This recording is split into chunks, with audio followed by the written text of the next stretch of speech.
Let's go. So hello everyone and welcome to another Let's Play of Super Mario 64 Star Road.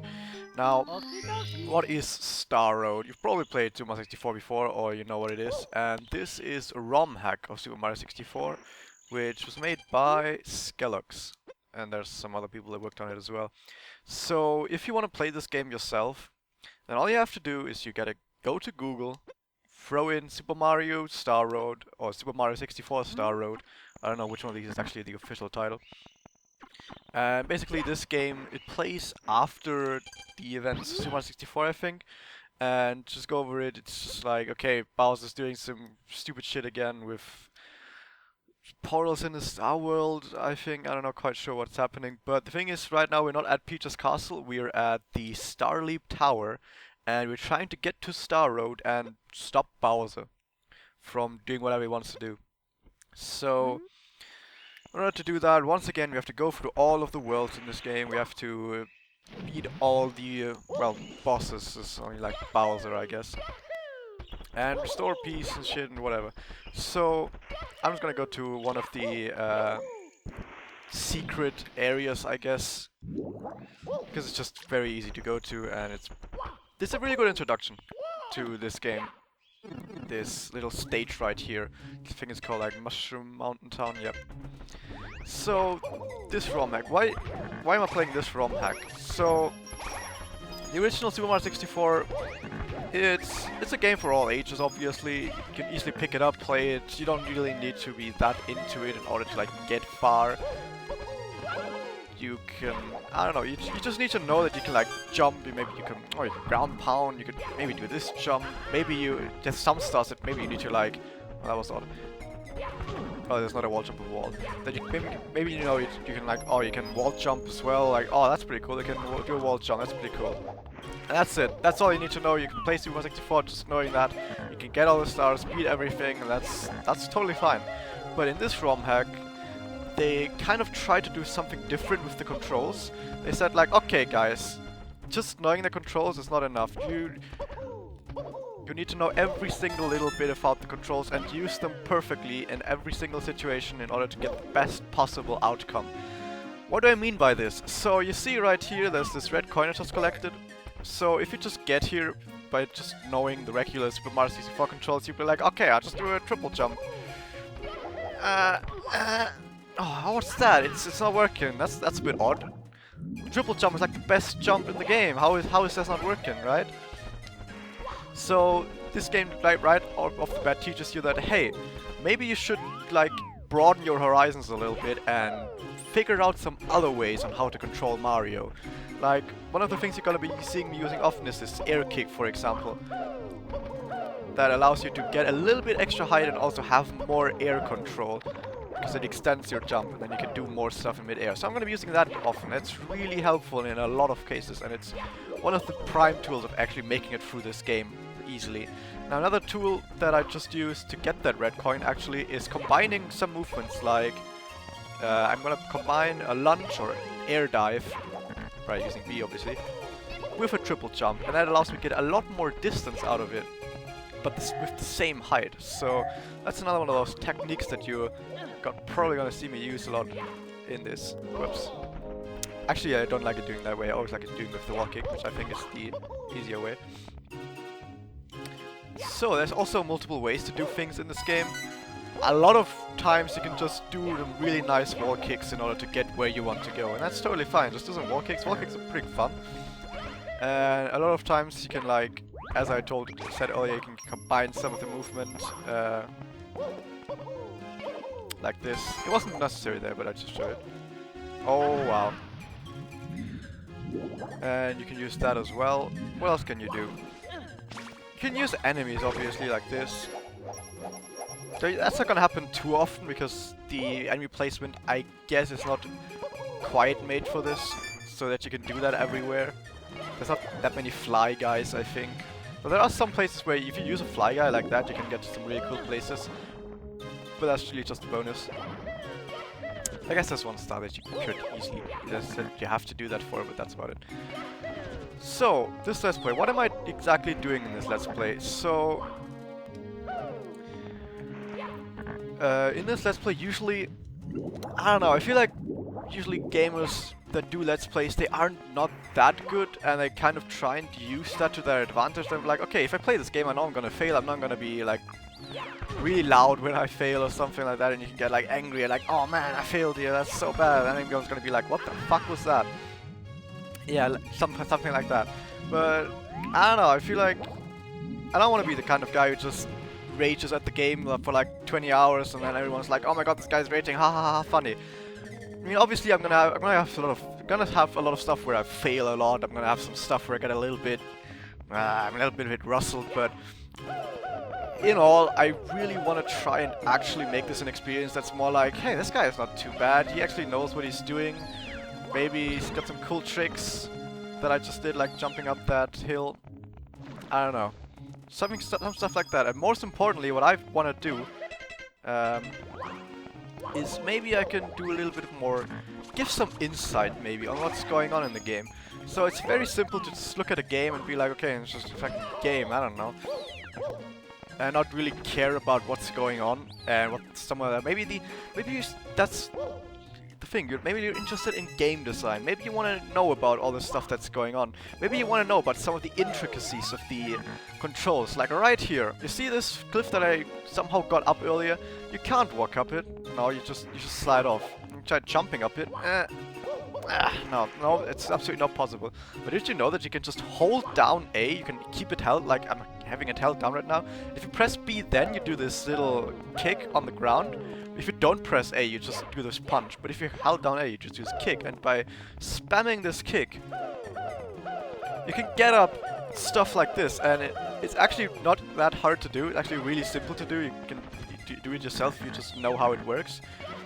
And that's some really interesting stuff. Like, man, you can use that in so many places in this game to like get to places that, well, I wouldn't say you weren't supposed to go to, but you can like take shortcuts because of this, or you can make it easier for yourself in certain cases.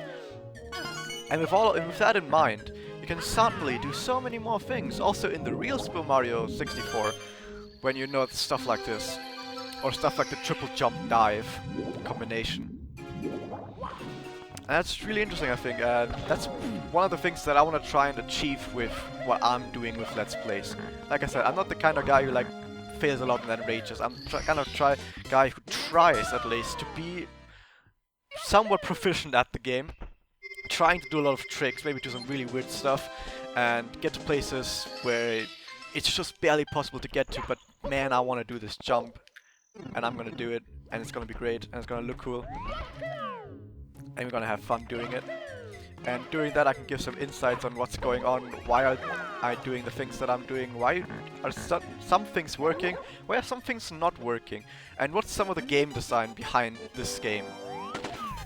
So obviously when you have a game like this, a ROM hack, obviously you have all the assets, like most of the textures, maybe you have some of the music lights running right now, you have the enemies with the physics and everything, the behavior and everything to it.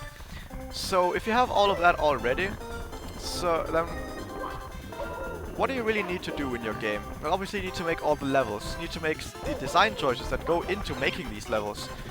You need to make sure that everything is well balanced, that it gets harder over time.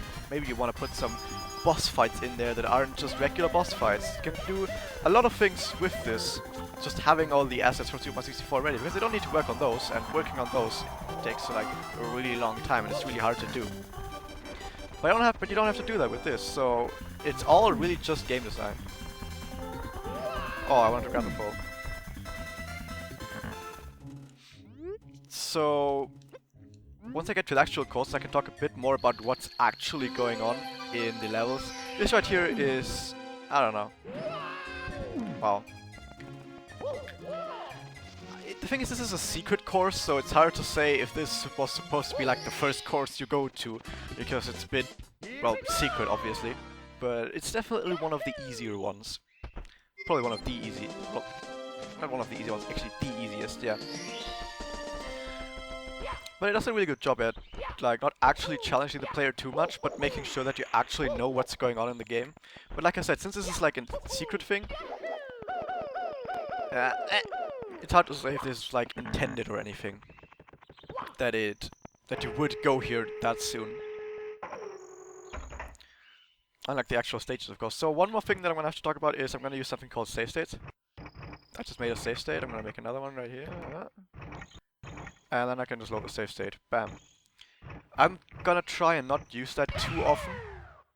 But when stuff like this happens, I'm just gonna do it because it just takes too long. It just takes way too long to deal with that.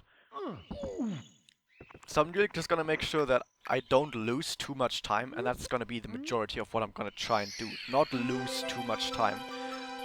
Because losing time is really stupid. Obviously, when doing something like a let's play, I don't want to have you... Like, you're gonna see the fail. You're gonna see me get rustled if I fail multiple times. But you're not gonna have to watch me go back all the fucking time. And, like, have this going into, like, a backtrack simulator.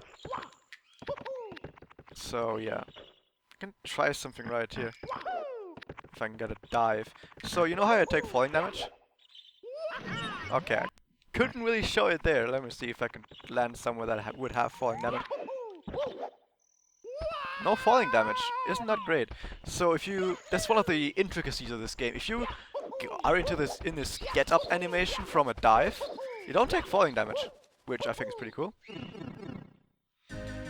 So that's one of the things you can deal with falling damage. Another thing you can deal with falling damage is when you fall for a really long time, you just do an air kick below the ground, or you just do a stomp attack below the ground. Like 5 meters above it, and then it resets your falling damage and you don't take any damage. Isn't that great? So this is actually stage 3, but I don't know why, because it's like the first stage you can see in the game. And it's really close and easy to do, so I don't know. That's another thing. Somehow you can, if you hold back after a wall jump like that, you can actually gain more height. Oh, I didn't hold back there. And that allows you to maybe hold on to some cliffs that you really would not be able to hold on actually. Now, something about this game is the camera. It does whatever it wants. So most of the time I'm just gonna try and deal with the camera somehow. It's gonna be really weird. So this right here is actually some of the worst stars. One of the worst star. Why am I trying to say stars all the time? This is one of the hardest stars in the game. Well, not maybe hardest, but some of the dumbest. There are some really dumb stars in this game, sadly. I think this is one of them. Because you have to do really stupid jumps right here into really small areas. And they didn't look too hard, but if you actually do it yourself, then you realize that, damn, that's so little area to work with there. And doing like the backwards jump, for example, takes quite a bit of running time till you can actually do this sort of running thing. And if you see if you look closely, you can see that Mario actually turned to the right before it happens. Sometimes sometimes not as much, sometimes a little bit more. It's really small, but in such a small area, that few pixels that you shift to the side can make a big difference. So, this game, also like the original Super Mario 64, has a lot of different ways to get started, like I said earlier. Okay, see if I can get this. Oh, almost. So this star right here, there's a block you can push on the side that you jump really high. And then you can make that jump that I just try and do without the block. But if you do it correctly, you can just jump up there. But it's not quite as simple because it's pretty precise. There we go. And once you get the camera, I don't know. But I think a lot of these places where you can do stuff like that, it's not really like you're breaking the game or you're doing something unintended, I guess. It's more like there's multiple ways to do it, and once again, if you know all the controls about how to control Mario, then it's really simple to do just that. Whoops. And you don't have to worry about anything else. Actually, you know what? I'm gonna cut the part here. So, if you enjoyed that and you want to have some more insight, want to have you talk about maybe the game design or the level design behind this level, there's some stuff going on here, then check back in next time. See you guys next time.